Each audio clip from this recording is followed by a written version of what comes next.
സാന്ദ്രാനന്ദാവബോധാത്മകമനുപമിതം കാലദേശാവധിഭ്യാം നിർമുക്തം നിത്യമുക്തം ദിഗമശതസഹസ്രേണ നിർഭാസ്യമാനം അസ്പഷ്ടം ദൃഷ്ടമാത്രേ പുനരുപുരുഷാർത്ഥാത്മകം ബ്രഹ്മദത്തം ദത്താവത് ബാധിസാക്ഷാത് ഗുരുഭവനപുരേ ഹന്ത ഭാഗ്യം ജനാനാം. നമസ്കാരം. സനാതനധർമ്മ സംഹിതകൾ പങ്കുവയ്ക്കാനായുള്ള ചാനലായ നാദശ്രീയിലേക്ക് എല്ലാവർക്കും സ്വാഗതം. ചാനൽ സബ്സ്ക്രൈബ് ചെയ്യാനും ലൈക്ക് ചെയ്യാനും പ്രിയരെ ഓർമ്മപ്പെടുത്തിക്കൊള്ളുന്നു. ശ്രീമദ് നാരായണീയത്തിൽ നമ്മൾ 15ാമത്തെ ദശകമായ കപിലോപദേശം പറഞ്ഞ് അവസാനിപ്പിച്ചു. അപ്പം അതായത് ആകൂതി, പ്രസൂതി, ദേവഹൂതി എന്നീ 3 പുത്രിമാരാണ് സ്വയംഭവ മനുവിനുണ്ടായത് എന്ന് പറഞ്ഞു. സ്വയംഭവ മനുവിൻ്റെ പുത്രിമാരാണ് ആകൂതി, ദേവഹൂതി, പ്രസൂതി. അതിൽ ദേവഹൂതിയിലാണ് കപിലവാസുദേവൻ അവതരിച്ചതും അമ്മയായ ദേവഹൂതിക്ക് ഉപദേശങ്ങൾ കൊടുത്തതും എന്ന് പറഞ്ഞാണ് ദേവഹൂതി. ദേവഹൂതി മധ്യമയാണ്, നടുവിലത്തെ പുത്രിയാണ്. ആദ്യത്തെ പുത്രിയാവട്ടെ ആകൂതിയാണ്, 3ാമത്തെ പുത്രിയാണ് പ്രസൂതി. ആ ഒരു ക്രമത്തിൽ പറയണത് അങ്ങനെയല്ല കഥ വരിക. ആകൂതിയുടെ കഥയാണ് ആദ്യം പറയേണ്ടത്, ദേവഹൂതിയുടെ 2ാമത്, പിന്നെ അങ്ങനെയാണല്ലോ ശരിക്ക് ക്രമം നോക്കും. പക്ഷെ അങ്ങനെയല്ല, അതിലിപ്പോൾ ക്രമം തെറ്റിക്കുന്നുണ്ട്. ചോദ്യത്തിന് അനുസരിച്ച ഉത്തരം. അപ്പോൾ കപിലവാസുദേവൻ്റെ കഥ പ്രാധാന്യത്തോടു കൂടി പറയണം തോന്നിയത് പറഞ്ഞു എന്നല്ലാണ്ട് ഇപ്പോൾ ആദ്യം ഉണ്ടായ ക്രമത്തിൽ ആദ്യം പറയുക, അങ്ങനെ ഒരു ഇത് പാലിച്ചിട്ടില്ല. അത് ഭാഗവതത്തിലും ഇല്ല. അപ്പോൾ വരാഹാവതാരം അല്ലല്ലോ, ആദ്യം മത്സ്യാവതാരം ഉണ്ടായത്, പക്ഷേ പറയണത് വരാഹാവതാരമാണ്. അങ്ങനെ ആ പറയണ ആളുടെ സൗകര്യത്തിനെന്ന് വെച്ചാൽ ക്രമം അങ്ങോട്ടും ഇങ്ങോട്ടും ഒക്കെ മാറ്റും. എന്ന പോലെ ഇവിടെ 2ാമത്തെ പുത്രിയായിട്ടുള്ള ദേവഹൂതിയിൽ കപിലവാസുദേവൻ ജനിച്ചു, കൊടുത്ത ഉപദേശം പറഞ്ഞു. ഇനി 3ാമത്തെ പറയണം. ആദ്യത്തെ പിന്നേക്ക് ദക്ഷോ ശ്ലോകം വിരിഞ്ച തനയോധ മനോസ്തനൂജാം ലബ്ധ പ്രസൂതി ഇഹ ഷോഡശ ചാപകന്യാ ധർമ്മേ ത്രയോദശ ദദോ പിതിഷുസ്തുതാംശ സ്വാഹാം ഹവിർപിസതീം ഗിരിശേ ത്വദംശേ. വിരിഞ്ച തനയനായിരിക്കുന്ന ദക്ഷൻ പ്രസൂതി, അതിൽ 16 പുത്രികളെ കിട്ടി. ഷോഡശ ചാപകന്യ പ്രസൂതിയിൽ ദക്ഷൻ്റെ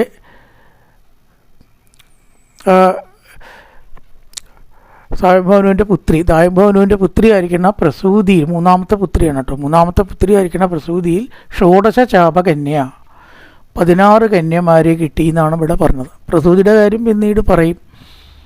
അപ്പം അതിൽ 13 പെൺകുട്ടികളെ, കന്യാഹ 13 പെൺകുട്ടികളെ ധർമ്മേ ദദൗ, ധർമ്മദേവന് വിവാഹം കഴിച്ചു കൊടുത്തു. ഹോൾസെയിലായിട്ട് ഒരൊറ്റ തട്ടൽ 13 പുത്രിമാരുടെ കാര്യമാണ് കഴിഞ്ഞല്ലോ. പണ്ടൊക്കെ അങ്ങനെയുണ്ടെന്നാണ്. ഒരു ഭർത്താവിന് അനവധി പത്നിമാർ, ഇംഗ്ലീഷിൽ പോളിഗാമി എന്ന് പറയും. പോളിയാൻഡ്രി എന്ന് പറഞ്ഞാൽ ഒരു സ്ത്രീക്ക് പല ഭർത്താവാണ്, ഒരു പുരുഷന് പല സ്ത്രീകളാണ് പോളിഗാമി. അപ്പോൾ അത് അലൗഡാണ്, നിയമപരമായിട്ടായിരുന്നു പണ്ട്. സ്ത്രീകളാണ് എപ്പോഴും, അത് എപ്പോഴും സ്ത്രീകളാണ് എണ്ണത്തിൽ കൂടുതൽ. സെൻസസ് നോക്കുമ്പോൾ അങ്ങനെ വരിക, സ്ത്രീകളല്ലേ കൂടുക. ബസ്സിൽ നോക്കൂ, സപ്താഹത്തിന് നോക്കൂ, ഒക്കെ സ്ത്രീകളാണ് കൂടുക. അപ്പോൾ കുറേ സ്ത്രീകൾക്ക് ഭർത്താവില്ലാത്തൊരവസ്ഥ വരരുത് വിചാരിച്ചിട്ടൊരു നല്ല ഉദ്ദേശത്തിലാണ് ആ സിസ്റ്റം വെച്ചിരിക്കുന്നത്. അവരെ നോക്കണം എന്ന് നിർബന്ധമുണ്ട്. വിവാഹം കഴിച്ചാൽ പോലെ നോക്കുക തന്നെ വേണം. നോക്കില്ല, വേണ്ട പോലെ അവരെ സംരക്ഷിച്ചോളണം. അങ്ങനെയാണെങ്കിൽ എത്ര സ്ത്രീകളെ വേണമെങ്കിലും വിവാഹം കഴിക്കാം. സ്ത്രീകൾക്കും സമ്മതമാവണം കേട്ടോ. സ്ത്രീകൾക്കും സമ്മതമാണെങ്കിൽ അങ്ങനെയാവാം എന്ന് രാജാക്കന്മാർക്കൊക്കെ അനവധി പത്നിമാരുണ്ടായിരുന്നു പണ്ട്. അപ്പോൾ അത്രയും സ്ത്രീകളെ സംരക്ഷണം ആവൂലോ. ശരിക്കും അത് അങ്ങനെ നോക്കുമ്പോൾ ഒരു തെറ്റായിട്ട് നമുക്ക് പറയാനും പറ്റില്ല. ഇപ്പോൾ സ്ത്രീകൾക്ക് ഒരു ഭർത്താവിനെ വേണ്ട എന്നുള്ള അവസ്ഥയിലേക്കാണ് പോണത്. കാലം പോയിട്ടേ ഭർത്താവേ വേണ്ട, ഞങ്ങൾക്ക് ജോലിയുണ്ട്, പിന്നെ എന്തിനാ ഭർത്താവ്. അപ്പോൾ അതിനു വേണ്ടി മാത്രമാണ് വിവാഹം, തൻ്റെ ഉപജീവനം കഴിയാൻ വേണ്ടി. അല്ലാണ്ട് വേറെ സ്ത്രീക്കും പുരുഷനും തമ്മിൽ ബന്ധമോ കുടുംബത്തിനുള്ള ഭദ്രതയോ ഒന്നും ഇല്ല എന്നുള്ള നില. അപ്പോൾ പണ്ടത്തെയും ഇന്നത്തെയും കൂടിയുള്ള ആ ഒരു വ്യത്യാസം. എന്തായാലും ധർമ്മേ ത്രയോദശ ദദു, ത്രയോദശ കന്യാഹ ധർമ്മേ ദദു, ധർമ്മദേവന് കൊടുത്തു. പിന്നെ ഈ 3 പുത്രിമാരുണ്ട്. 16 പുത്രിമാരാണ് ദക്ഷനുള്ളത്. ഇനിയുള്ള പുത്രിമാരുടെ പേര് അവരുടെ മറ്റവരുടെയൊക്കെ പേരൊക്കെ ഭാഗവതത്തിൽ വിസ്തരിച്ച് പറയുന്നുണ്ട് കേട്ടോ. എല്ലാവരുടെ പേരും പറയണ്ട. ഇവിടെ 3 പേര് സ്വധ, സ്വാഹ, സതി, 3 ആളുടെ പേര് അവരുടെയാണ് പറയാനുള്ളൂ. അതുകൊണ്ടാണ് അങ്ങനെ പറഞ്ഞത്. ഈ പിതൃക്കൾക്ക് ഭക്ഷണം കിട്ടാതെ വന്നപ്പോഴാണ് സ്വതയെ സൃഷ്ടിച്ച് പത്നിയാക്കി. ആ സ്വത മുഖാന്തരം പിതൃക്കളുടെ ഭക്ഷണ പ്രശ്നം തീർന്നു എന്ന് പറയും. ദൈവഭാഗവത്തിൽ പറയുന്നുണ്ട്. വേദ പ്രസിദ്ധമായിട്ടുള്ള ഓരോ സങ്കല്പങ്ങളാണ്. അതുകൊണ്ടാണല്ലോ ഈ സ്വത നമഃശിവായ എന്ന് പറഞ്ഞിട്ട് പിതൃകർമ്മം നമ്മൾ ചെയ്യണത്. പത്നിയായിട്ടുള്ള സ്വതയുടെയിൽ കവ്യം കൊടുത്തയച്ചാൽ, കവ്യം എന്ന് പറഞ്ഞാൽ പിതൃക്കൾക്ക് കൊടുക്കുന്ന നിവേദ്യത്തിന് കവ്യം എന്ന് പറയും. ദേവന്മാർക്ക് യാഗത്തിലാകുമ്പോൾ ഹവിസ് എന്ന് പറയും. രാജാവ് ഭക്ഷിക്കുമ്പോൾ അമൃതയത്ത് എന്ന് പറയും. ദേവന് കൊടുക്കുമ്പോൾ നിവേദ്യം എന്ന് പറയും അല്ലേ. നമ്മൾ കഴിക്കുമ്പോൾ ഭക്ഷണം എന്ന് പറയും. സംഗതി ഒന്ന് തന്നെയാണ്. അപ്പോൾ പിതൃക്കൾക്ക് കൊടുക്കണ കവ്യം എന്നർത്ഥം. അത് സ്വധാ നമഃശിവായ എന്ന് ചൊല്ലിയാലേ അവിടെ എത്തുള്ളൂ. സ്വത കൂട്ടാതെ ദിതി ദിപ്തേരത്തു സ്വധാ നമഃശിവായ, തിലോദകം സ്വധാ നമഃശിവായ, ഇങ്ങനെ സ്വധ ചേർക്കണം. അതൊക്കെ ഓരോ അർത്ഥങ്ങളുണ്ടാവും. അല്ലാണ്ട് ആ 2 അക്ഷരം അവിടെ വരും. ആലോചിച്ച് നോക്കിയാൽ സ്വധ എന്നുള്ള അക്ഷരം അവിടെ വരാൻ എന്തെങ്കിലും ഒരു സംഗതി കാണണമല്ലോ. അപ്പം അതിവിടെ പറയണത് സ്വതടയിലാണ് കവ്യം അല്ലെങ്കിൽ പിതൃക്കുള്ളതായ ഭക്ഷണം എന്താ വെച്ചാൽ അത് എത്തിക്കുന്നത്. അതാണ് സ്വതയെ പിതൃക്കൾക്ക് വിവാഹം കഴിച്ചു കൊടുത്തു. പിതൃഷു സ്വതാംശ. പിതൃക്കളിന് 2-3 തരത്തിലുണ്ട് കേട്ടോ. ആജ്യപന്മാർ ഒക്കെ പറഞ്ഞിട്ട് 2-3 തരത്തിൽ. ബർഹിഷത്തുകൾ, സോമപന്മാർ, ആജ്യപന്മാർ, ഇങ്ങനെ അവർ പല തരത്തിലൊക്കെ പറയും പിതൃക്കൾ. എന്തായാലും അവർക്ക് കൊടുത്തു. സ്വതാംശ പിതൃഷു സ്വതാംശ സ്വാഹാം ഹവിർഭുജി. സ്വാഹയെ അഗ്നിദേവന് വിവാഹം കഴിച്ചു. അത് 2-3 തരത്തിലുള്ള അഗ്നിഗാർഭസ്ഥി, അഗ്നി എന്നൊക്കെ പറഞ്ഞിട്ട് 2-3 തരത്തിലുള്ള അഗ്നികളുണ്ട്. ആ അഗ്നിക്ക് സ്വാഹയെ വിവാഹം കഴിച്ചു കൊടുത്തു. അപ്പോൾ സ്വാഹ എന്ന് പറഞ്ഞിട്ട് ഏത് നിവേദ്യം അഗ്നിയിൽ അർപ്പിച്ചാലും ആ അഗ്നിക്ക് അത് സ്വാഹ എത്തിച്ചുകൊള്ളും. പത്നിയായിരിക്കുന്ന സ്വാഹ എത്തിച്ചുകൊള്ളും. അപ്പം സ്വാഹ എന്ന് പറഞ്ഞിട്ടാണ് നമ്മൾ ഏതും ഗണപതേ വരവരത സ്വാഹ, ഇതാണ് അഗ്നയെ സ്വാഹ, ഇന്ദ്രായുധം സ്വാഹ എന്നൊക്കെ പറഞ്ഞിട്ടാണ് സ്വാഹ പറഞ്ഞിട്ടാണ് മന്ത്രം ചൊല്ലി അതിൽ നിവേദ്യമോ ഹവിസോ നമ്മൾ സമർപ്പിക്കുന്നത്. അപ്പോൾ സ്വാഹ ഹവിർ ഭുജി, അഗ്നിയിൽ ഹോമിക്കുന്ന സമയത്ത് ചെല്ലേണ്ടതായിട്ടുള്ള മന്ത്രമാണ് സ്വാഹ. അപ്പോൾ സ്വാഹയെ അഗ്നിദേവന് വിവാഹം കഴിച്ചു കൊടുത്തു. സ്വതയെ പിതൃക്കൾക്ക് വിവാഹം കഴിച്ചു കൊടുത്തു. ഒടുവിലത്തെ സതീദേവി. സതി വാക്കിൻ്റെ അർത്ഥം തന്നെ സൽ സ്വഭാവമുള്ളവൾ, അതിൻ്റെ ഉടമയ്ക്കാണ് സതി. ആ വാക്കിൻ്റെ അർത്ഥം സതി എന്നാണ്. സതീം ഗിരിശേ ത്വദംശേ. വിഷ്ണുവിൻ്റെ അംശം തന്നെയാണ് ശിവൻ. ആ ശിവനാണ് സതീദേവിയെ വിവാഹം കഴിച്ചു കൊടുത്തത് എന്ന് പറഞ്ഞു. ദക്ഷൻ്റെ 16 കന്യമാരിൽ 13 പേരെ ധർമ്മദേവനും വേറെ 3 ആളെ 3 വേറെ ആൾക്കാർക്കും വിവാഹം കഴിച്ചു കൊടുത്തു. 16 ആളെ വിവാഹം കഴിച്ചു കൊടുത്ത് ധർമ്മദേവനാണ് 13 പേരെ കൊടുത്തത്. സ്വാഹയെ അഗ്നിദേവനും സ്വതയെ പിതൃക്കൾക്ക് സതിയെ ശിവനും വിവാഹം കഴിച്ചു കൊടുത്തു എന്നാണ് ഈ ശ്ലോകത്തിൽ പറഞ്ഞത്. ദക്ഷോ വിരിഞ്ച തനയോധ മനോത്തനൂജാം. മനുപുത്രനായിരിക്കുന്ന ദക്ഷന് മനുവിൽ 16 ചാപകന്യ ലബ്ധ, 16 കന്യമാരെ കിട്ടി. ലബ്ധ പ്രസൂതി മിക 16 ചാപകന്യ. പ്രസൂതി, ആകൂതി, ദേവകൂതി 3 പുത്രിമാരെ ലഭിച്ചു. അതിൽ പ്രസൂതിയിൽ 16 കന്യമാർ ഉണ്ടായി. ധർമ്മേ 13 ദദൗ, 13 ആളെ ധർമ്മദേവന് കൊടുത്തു. പിതൃഷു സ്വതാംശ, പിതൃക്കൾക്ക് സ്വതയെ കൊടുത്തു. സ്വാഹാം ഹവിർഭുജി, അഗ്നിദേവന് സ്വാഹയെയും. ത്വദംശേ ഗിരിശേ സതീം ദദൗ, അങ്ങയുടെ അംശമായിട്ടുള്ള ഗിരീശൻ അതായത് ശിവന് സതിയെയും കൊടുത്തു. ഇവിടെ നമ്മൾ ശരിക്കും പറയേണ്ടത് ദക്ഷയാഗം കഥയിലേക്കാണ് കൊണ്ടുപോകേണ്ടത്. ഭാഗവത്തിൽ ദക്ഷയാഗത്തിലേക്കാണ് പോകുക. അതാണ്ട് പറഞ്ഞാൽ പിന്നെ നേരെ ദക്ഷയാഗം കഥ കൊണ്ടുവരും. പക്ഷേ നരനാരായണ അവതാരം പറഞ്ഞിട്ടാണ് അവിടേക്ക് പോവുക. അതുപടിയും പറയുന്നുണ്ട്. മൂർത്തിരിക്ക് ധർമ്മഗൃഹിണീ ശിശുവേ ഭവന്തം നാരായണം നരസഖം മഹിതാനുഭാവം യജ്ജന്മനി പ്രമുദിതാകൃതൂര്യഘോഷ പുഷ്പോത്കരാം പ്രഭപുരുഷുർ നുനവസ്തുരൗഖാം. ഈ 3 അവതാരത്തിലും 3 പെൺകുട്ടികളുടെ പരമ്പരയിലും അവതാരം ഉണ്ടായിട്ടുണ്ട്. അപ്പോൾ ഇവിടെ ആദ്യത്തെ ഇതിൽ പ്രസൂതിയുടെ വംശത്തിലാണ് നരനാരായണ അവതാരം ഉണ്ടാവുന്നത്. ദേവഹൂതിയുടെ ഇതിലാണ് കപിലാവതാരം ഉണ്ടാവുന്നത്.